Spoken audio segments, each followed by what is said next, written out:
খেলা শেষে স্টেডিয়ামের ময়লা পরিষ্কার করে আবারও মন জয় করে নিলেন জাপানিজরা। খেলা দেখে যখন কেউ উদযাপনে ব্যস্ত, কেউ বা ফিরছেন বাড়ির পথে, তখন স্টেডিয়ামে রয়ে যান জাপানের সমর্থকেরা।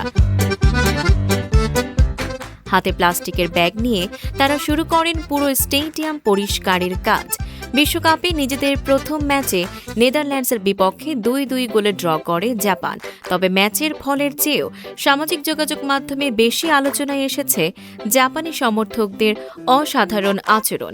খেলা শেষে ডালাস স্টেডিয়ামে ছড়িয়ে থাকা পানির বোতল, খাবারের প্যাকেট সহ বিভিন্ন আবর্জনা কুড়িয়ে বড় বড় প্লাস্টিকের ব্যাগে ভরতে দেখা যায় তাদের। এরপর সেই ব্যাগগুলো নির্দিষ্ট ময়লা ফেলার স্থানে রেখে তবেই স্টেডিয়াম ছাড়েন তারা।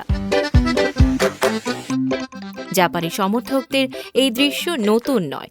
কাতার বিশ্বকাপেও প্রতিটি ম্যাচের পর একই দৃশ্য দেখা গিয়েছিল। শুধু নিজেদের দলের ম্যাচ নয়, অন্য দলের খেলা দেখতে গিয়েও তারা স্টেডিয়াম পরিষ্কার করেছেন। এটি আসলে জাপানের দীর্ঘদিনের সংস্কৃতি।